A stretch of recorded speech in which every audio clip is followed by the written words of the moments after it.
Good morning, ma'am. This is my report about retirement plan for public servant.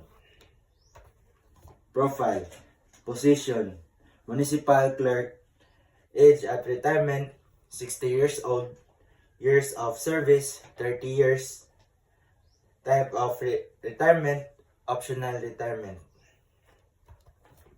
Position and retirement fund.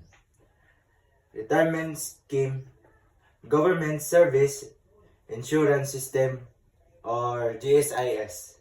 Benefits, 5-year lump sum, 5 years of pension paid up from with monthly pension resuming after the 5-year period, and immediate monthly pension.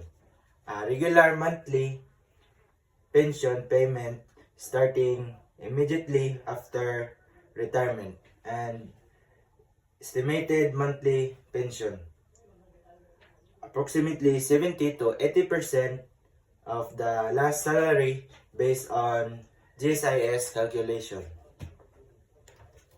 And talk about healthcare benefits. PhilHealth coverage for hospitalization, medical services, and preventive care which continues after retirement. And GSIS healthcare insurance, optional additional coverage for certain medical expenses based on the enhanced life program contributions. And senior citizen privilege, access to healthcare discounts and privilege for senior citizen, including discounts and medicines and services. And post-retirement benefits, life insurance options, continued life insurance coverage for additional financial security, discounts and privilege, senior citizen benefits including discounts on transportation, utilities, dining and entertainment, enhancing quality of life.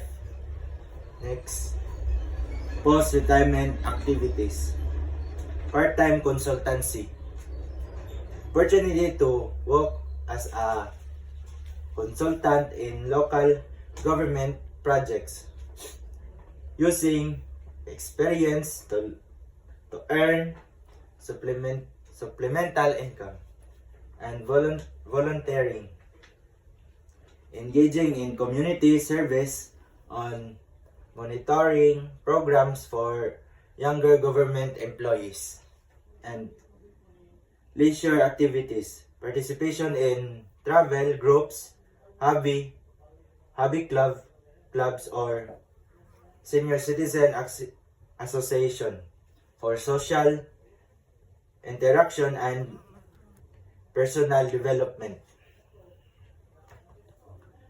Financial security, pension, healthcare and insurance, support ensure financial stability and retirement. Social engagement and well-being. Post-retirement activities encourage continued social interaction, mental stabilization, and emotional health care. And last, a retirement plan for public servant is typically a pension system that provides guaranteed income based on factors like years of service and final salary.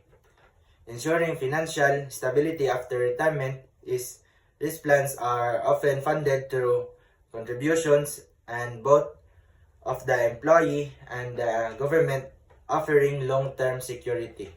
And that's all for my report about retirement plan in public servant. Thank you.